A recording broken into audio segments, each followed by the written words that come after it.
कल्पना करा, उद्या सकाळी उठताच देशभरात एकच बातमी व्हायरल होते, की लगेच बँकेत जावा, तुमचे पैसे सुरक्षित नाहीत. फक्त काही मिनिटांमध्ये देशभरातील लाखो लोक एटीएम समोर उभे राहतात, बँकेच्या बाहेर किलोमीटरपर्यंत रांगा लावतात. प्रत्येकाच्या मनामध्ये एकच प्रश्न, माझे पैसे मला मिळणार का? आणि आता सर्वात मोठा धक्का, जर खरंच भारतातील प्रत्येक नागरिकाने एका दिवसात बँकेतून आपले सर्व पैसे काढायचे ठरवले, तर कदाचित जगातील एकही बँक सर्वांना लगेच पैसे देऊ शकणार नाही. पण का? आपले पैसे आपल्या खात्यामध्ये असताना बँक ते देऊ का शकत नाही? म्हणजे नेमकं काय? बँका आपले पैसे कुठे ठेवतात? सरकार नोटा छापून सर्वांना पैसे देऊ शकते का? की संपूर्ण अर्थव्यवस्था काही दिवसात कोसळेल? आज आपण अशा एका सत्याबद्दल बोलणार आहोत, जे प्रत्येक बँक ग्राहकाने समजून घेतले पाहिजे. हा व्हिडिओ शेवटपर्यंत नक्की पहा, कारण शेवटी तुम्हाला कळेल, बँकिंग सिस्टीम खरं तर पैशांवर नाही, तर विश्वासावरती चालते. आपल्यापैकी बहुतेक लोकांना वाटतं, आपण बँकेमध्ये पैसे जमा केले म्हणजे ते पैसे तिजोरीत सुरक्षित पडून आहेत. पण वास्तव पूर्णपणे वेगळं आहे. समजा तुमच्या खात्यामध्ये 1 कोटी रुपये आहेत. उद्या तुम्ही बँकेत जाऊन म्हणाल, माझे संपूर्ण 1 कोटी रुपये मला आत्ताच द्या. कायद्यानुसार तो पैसा तुमचाच आहे. पण त्या क्षणी बँकेकडे तुमचे सर्व पैसे रोख स्वरूपामध्ये असतीलच असे नाही. कारण तुमच्या पैशांचा मोठा भाग आधीच दुसऱ्या लोकांना कर्ज म्हणून दिलेला असतो. कुणीतरी त्या पैशातून घर घेतलेलं असतं, कुणीतरी उद्योग सुरू केलेला असतो, कुणीतरी शेतीसाठी कर्ज घेतलेलं असतं, तर काही पैसा सरकारी रोख्यांमध्ये गुंतवलेला असतो. म्हणजे तुमचा पैसा गायब झालेला नसतो, तो संपूर्ण अर्थव्यवस्थेमध्ये काम करत असतो. बँक ही फक्त पैसे ठेवण्याची जागा नाही, ती एक आर्थिक संस्था आहे. ती लोकांकडून ठेवी स्वीकारते, त्या ठेवींवरती थोडं व्याज देते आणि त्याच पैशांवर इतरांना कर्ज देते. त्या कर्जावर जास्त व्याज घेते. या दोन्ही व्याजातील फरक हाच बँकेचा नफा असतो. यालाच आधुनिक बँकिंगची मूलभूत रचना म्हणतात. आता फ्रॅक्शनल रिझर्व्ह बँकिंग म्हणजे काय? तर ही संकल्पना समजली तर संपूर्ण बँकिंग सिस्टीम समजेल. समजा तुम्ही बँकेत ₹100 जमा केले. बँकेला ते ₹100 कायम तिजोरीमध्ये ठेवण्याची गरज नसते. ती फक्त काही रक्कम रोख स्वरूपामध्ये ठेवते. उरलेले पैसे कर्ज म्हणून देते. यालाच फ्रॅक्शनल रिझर्व्ह बँकिंग म्हणतात. म्हणजे संपूर्ण ठेवीपैकी फक्त एक छोटा भाग रोख ठेवला जातो. बाकीचा पैसा अर्थव्यवस्थेत फिरत राहतो. ₹100चे ₹500 कसे होतात? तर आता इथून खरी जादू सुरू होते. तुम्ही ₹100 जमा केले. बँकेने त्यातील ₹95 गृह कर्ज म्हणून दिले. त्या व्यक्तीने ते पैसे बिल्डरला दिले. बिल्डरने ते दुसऱ्या बँकेत जमा केले. दुसऱ्या बँकेने पुन्हा त्यातून कर्ज दिलं. मग ते पैसे तिसऱ्या बँकेत जमा झाले आणि अशी ही प्रक्रिया सतत चालू राहते. यालाच मनी मल्टिप्लियर इफेक्ट म्हणतात. प्रत्यक्ष रोख पैसा तितकाच राहतो, पण बँकिंग सिस्टीममध्ये व्यवहाराची क्षमता अनेक पट वाढते. यामुळे उद्योग वाढतात, रोजगार निर्माण होतात, देशाची अर्थव्यवस्था वेगाने पुढे जाते. मग आता प्रश्न मोठा आहे, की मग ही व्यवस्था कोसळत का नाही? कारण सर्व लोक एकाच दिवशी पैसे काढायला कधीच येत नाहीत. काही लोक पैसे जमा करतात, काही लोक पैसे काढतात. दोन्ही गोष्टी एकाच वेळी सुरू असतात. यामुळे बँकेचा रोख प्रवाह कायम राहतो. ही संपूर्ण बँकिंग व्यवस्थेची ताकद आहे. पण जर लोकांचा विश्वास तुटला तर? आता कल्पना करा, सोशल मीडियावर अचानक एक पोस्ट व्हायरल होते, अमुक बँक बंद पडणार आहे. ती बातमी खरी असो किंवा खोटी, लोक घाबरतात आणि पहिल्या तासामध्ये हजारो लोक पैसे काढतात. दुसऱ्या तासामध्ये लाखो लोक पैसे काढायला येतात आणि मग सुरू होतो बँक रन. बँक रन म्हणजे काय? तर जेव्हा मोठ्या प्रमाणावर ग्राहक एकाच वेळी आपले पैसे काढण्यासाठी धाव घेतात, त्याला बँक रन म्हणतात. पहिल्या काही लोकांना पैसे मिळतात, पण जशी गर्दी वाढते तशी बँकेची रोख रक्कम संपायला लागते आणि मग लोकांमध्ये भीती आणखी वाढते. बँक सर्वांना पैसे का देऊ शकत नाही?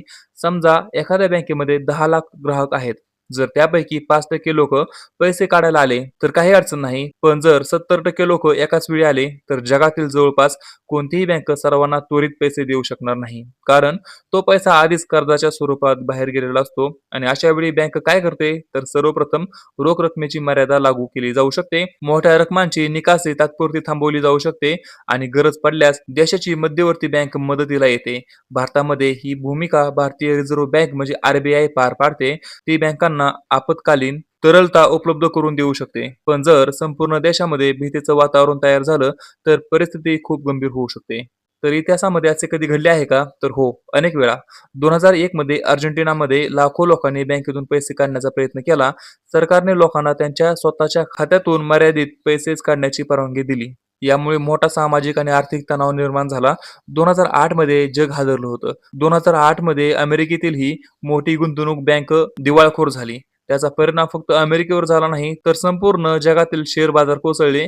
लाखो लोकांच्या नोकऱ्या गेल्या, अनेक उद्योग बंद पडले आणि जग अनेक वर्ष आर्थिक मंदीशी झुंजत राहिले. तर मित्र, आता प्रश्न पडत असेल, की आजच्या डिजिटल युगामध्ये धोका कमी झाला आहे का? तर बहुतेक लोक म्हणतील, आज UPI आहे, मोबाईल बँकिंग आहे, इंटरनेट आहे, मग बँक रन कसा होईल? पण सत्य अगदी उलट आहे. पूर्वी लोकांना बँकेसमोर रांग लावावी लागायची. आज फक्त मोबाईलवरील एका क्लिकने अब्जावधी रुपयांचे व्यवहार होतात. म्हणजेच घबराहट आता पूर्वीपेक्षा जास्त वेगाने पसरू शकते. आता सर्वात मोठं उदाहरण म्हणजे सिलिकॉन व्हॅली बँकेचे उदाहरण, जे आता नुकते ताजेच आहे 2023 मधले. 2023 मध्ये अमेरिकेतील अवघ्या 2 दिवसामध्ये मोठ्या प्रमाणावर पैसे काढण्याचा प्रयत्न झाला. लोक रांगेत उभे नव्हते. त्यांनी मोबाईल ॲपमधून व्यवहार केले. काही तासातच परिस्थिती नियंत्रणाबाहेर गेली.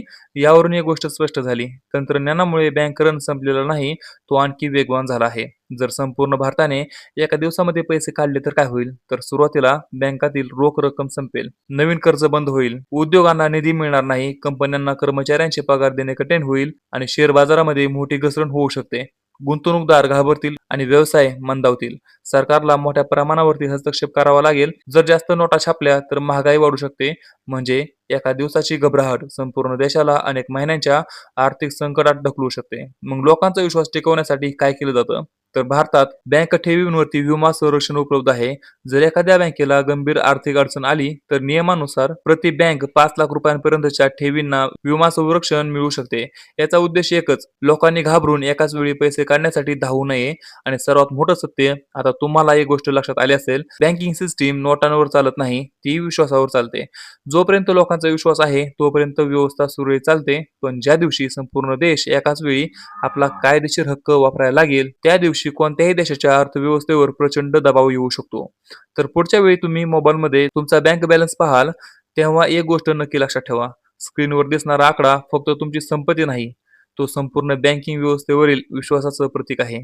तुमचा पैसा तुमचाच आहे, पण त्याच पैशातून कोणाचं घर बांधलं जातं, कोणाचा व्यवसाय सुरू होतो, कोणाचं शिक्षण पूर्ण होतं आणि देशाची अर्थव्यवस्था पुढे सरकते. म्हणूनच जगातील सर्वात मोठी आर्थिक ताकद नोटा नाहीत, तर लोकांचा विश्वास आहे.